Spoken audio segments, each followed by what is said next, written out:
Welcome back to our channel అండి. ఎలా ఉన్నారండి అందరూ? ఏం చేస్తున్నారు? ఎగ్జామ్ ఎలా రాశారు? సో నేను గ్రూప్ 3 ఎగ్జామ్ ఎలా రాశాను అని చెప్పేసి చాలామంది కమెంట్ చేస్తున్నారు, మెయిల్ చేసి అడుగుతున్నారు. ఎలా రాశానో నేను షేర్ చేస్తానండి మీతోటి. మీరు కూడా ఎలా రాశారని చెప్పేసి నాకు కింద కమెంట్ సెక్షన్లో షేర్ చేయండి. అయితే నేను ఈ గ్రూప్ 3 ఎగ్జామ్కి అయితే సపరేట్గా ఏమీ చదవలేదండి. అంటే ఎగ్జామ్కి 1 డే ముందు వచ్చాను, అంటే ఫ్రైడే రోజు వచ్చాను కదండి. సాటర్డే రోజు యాక్చువల్గా నేను మరీ అంత ఎక్కువ చదవలేదన్నమాట. బాగా బ్యాక్ పెయిన్, బాగా నెక్ పెయిన్ వచ్చిందండి. అసలు నెక్ పెయిన్ అయితే విపరీతంగా ఉండిందనమాట. అంటే ఇక మెయిన్ చదవాల్సినవన్నీ కొన్ని మాత్రమే చదివేసుకొని వెళ్ళాను అనమాట ఎగ్జామ్కి. అది కూడా పడుకొని చదువుకున్నానండి. బాగా సివియర్గా బ్యాక్ పెయిన్ రావడం వల్ల అందుకనే వీడియోలో నేను చదివే క్లిప్స్ ఏం పెట్టలేదు. యాక్చువల్గా మెయిన్స్ ఎగ్జామ్కి ముందు మా పెద్ద పాపకైతే హెల్త్ బాగాలేకుండానండి. ఇంకా అప్పుడు అంటే మా పాప కోసమే ఇంకా తనకి హెల్త్ బాగాలేనప్పుడు నేను పోయి మెయిన్స్ ఎగ్జామ్ ఎలా రాస్తాను అని చెప్పేసి అప్పుడు నేను ఎగ్జామ్స్ అనేటువంటి రాయను అని చెప్పేసి ఫిక్స్ అయ్యానని కూడా చెప్పాను కదండి మీకు. ఇంకా అప్పుడు మా అమ్మ ఇంకా ఇక్కడ కొరవి వీరభద్రస్వామి టెంపుల్ అని ఉంటుందండి మహబూబాద్ దగ్గర. 9 కిలోమీటర్ల 10 కిలోమీటర్లు ఉంటుంది. చాలా ఫేమస్ టెంపుల్. అయితే ఆ టెంపుల్లో అమ్మ అయితే మొక్కిందనమాట, మా పెద్ద పాపకు తగ్గాలి అని చెప్పేసి మొక్కిందనమాట. అక్కడ టెంపుల్ స్పెషాలిటీ ఏంటిదంటే అంటే ఇప్పుడు మనకి ఏమైనా హెల్త్ ఇష్యూస్ వచ్చినాయి అనుకోండి, అంటే ఆ హెల్త్ అంటే బాడీలో ఇప్పుడు సపోజ్ మా పాపకి చెవికి నొప్పి అనమాట. సో అట్లాంటి చెవి షేప్లో ఉన్నటువంటి వెండిది ఇంత చేపించి దేవునికి ఇస్తాను అని చెప్పేసి అమ్మ అనుకుందనమాట.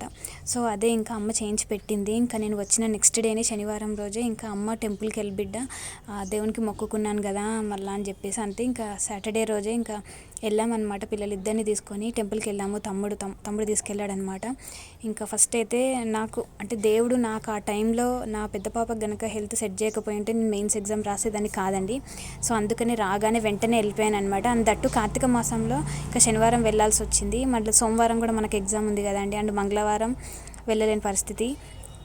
ఇంకా రేపు ఊరు వెళ్ళాలి కదా అని చెప్పేసి ఈరోజేనండి మంగళవారము. ఇంకా ఈరోజైతే నాకు అస్సలు హెల్త్ బాగాలేదు. ఇంకా అందుకని చెప్పేసి అమ్మ వచ్చిన నెక్స్ట్ డేనే ఇంకా వెళ్ళు బిడ్డ ఒక అర్ధగంటలు వెళ్ళి రావచ్చు అని చెప్పేసి అన్నారనమాట. ఇంకా పిల్లలిద్దరిని తీసుకొని వెళ్ళాను. నేనైతే అనుకున్నానండి అంటే ఎగ్జాము అంటే మరీ ఈ తీరుగా ప్రిపేర్ అవ్వలేదు కదా, ఎలా రాస్తాను అని అనుకున్నాను. కాకపోతే కొన్ని టెస్టులు అయితే రాశానండి. కొన్ని టెస్టులు రాశాను. ఇంకా కొన్ని బడ్జెట్కి సంబంధించిన బిట్స్ నేను ఎప్పుడు మీతో షేర్ చేస్తూ ఉంటాను కదా. సో అండ్ మనం డిస్కస్ చేసిన బిట్స్ కూడా వచ్చాయి. చాలామంది మెయిల్ చేసి చెప్తున్నారనమాట, అక్క మీరు కొన్ని బిట్స్ షేర్ చేశారు కదా, అండ్ మీరు ఎప్పుడు మాతో చెప్పే కొన్ని బిట్స్ కూడా ఎగ్జామ్లో తగిలాయి, నిజంగా అసలు మేము షాక్ అయ్యాము అని చెప్పేసి అన్నారనమాట. సో అంతేనండి. అంటే జస్ట్ నార్మల్గా నేను ఇవి వస్తాయి అని అనుకుంటాను, కానీ అవి ఎగ్జామ్ పేపర్లో కనిపించినప్పుడు భలే హ్యాపీగా అనిపిస్తుంది. అంటే కీ ఇంకా చెక్ చేసుకోలేదండి మొత్తము. అంటే 3 పేపర్లు రానట్టున్నాయి కదా, ఒక పేపర్ ఏమో వచ్చినట్టుంది, ఒక పేపర్ ఏదో హాఫ్ చూశాడు మా బ్రదర్. ఇంకా ఈరోజు మొత్తం చూస్తాను, మొత్తం కీ అంతా చెక్ చేసి ఎల్లుండి వీడియో అయితే పెడతానండి. రేపైతే హైదరాబాద్ వస్తున్నాను. మీరందరూ ఎగ్జామ్ ఎలా రాశారు అని చెప్పేసి నాకు కింద కామెంట్ సెక్షన్లో షేర్ చేయడం మర్చిపోద్దండి. అయితే ఇంకా కార్తీక మాసం కదా అని చెప్పేసి అక్కడ ఇంకా 365 వత్తులు కూడా వెలిగించాను. యాక్చువల్లీ నేను వచ్చిన రోజు శుక్రవారం రోజు కార్తీక పౌర్ణమి కదా, ఇంకా ఆ రోజు కూడా నేను చేసుకునే బయలుదేరాను అనమాట ఊరికి. ఇంకా ఈ టెంపుల్లో మంచి పవర్ఫుల్ స్వామి అనమాట దేవుడు. నేను ప్రిలిమ్స్ ఎగ్జామ్ అప్పుడు కూడా మా తమ్ముడు ఉండి నువ్వు ఏం టెన్షన్ పడకు అని చెప్పేసి నన్ను టెంపుల్కి తీసుకొని వెళ్ళి హాల్ టికెట్ పూజ చేయించి మరీ తీసుకొచ్చాడు అనమాట. సో సేమ్ సిచ్యువేషన్ ఈసారి కూడా నువ్వేం టెన్షన్ పడకక్క అంటే మన గ్రూప్ 4 పోయింది కదా. ఇంకా మా తమ్ముడు నా బాధ చూసి దేవుడు కష్టపడ్డ వాళ్ళకి ఎప్పుడు అన్యాయం చేయడు, న్యాయం చేస్తాడు, నువ్వు వెయిట్ చేయి, రిజల్ట్స్ కోసం వెయిట్ చేయి అని చెప్పేసి ఇప్పుడు కూడా అదే అన్నాడు, దేవుని మీద నమ్మకం పెట్టుకో అని చెప్పేసి అన్నాడు. నేను అంటే ఎస్పెషల్లీ ఎగ్జామ్ కోసం అయితే రాలేదండి దేవుని దగ్గరికి. మా పెద్ద పాపకైతే హెల్త్ సెట్ చేశాడు, అందుకని చెప్పేసి వచ్చాను అనమాట. ఇంకా అమ్మ మొక్కింది కాబట్టి వచ్చాను.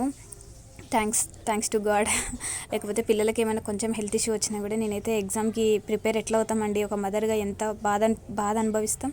సో ఇవైతే అక్కడ కొరవి వీరభద్రస్వామి టెంపుల్. ఎవరైనా చుట్టుపక్కల అంటే వరంగల్, మైబాద్, ఖమ్మం ఈ దగ్గర పట్ల ఉన్న వాళ్ళు ఒకసారి వెళ్ళిరండి. కోర మీసాల స్వామి అనమాట, చాలా పవర్ ఉంటుంది కొరవి వీరభద్రస్వామి అంటే.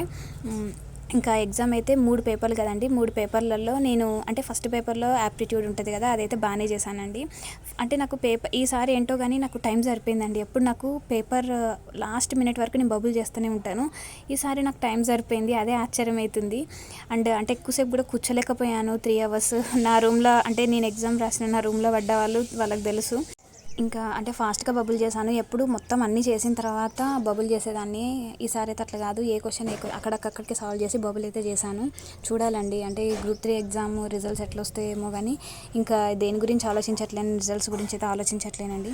ప్రజెంట్ అయితే ఇక నెక్స్ట్ గ్రూప్ 2 ఉంది కదా, ఒక్క 2-3 డేస్ అయితే రెస్ట్ తీసుకోవాలి.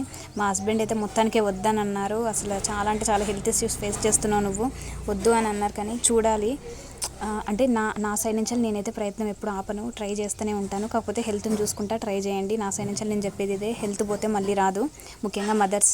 ఓకేనండి, చూద్దాం. అంటే ఒక్కొక్కరు మార్క్స్ చెప్పండి, కింద షేర్ చేయండి. నేనైతే స్కోర్ చెప్తానండి, అంటే రఫ్గా చెప్తాను, అందాదా చెప్తాను. ఓకేనా, బాయ్ అండి, thank you so much for watching.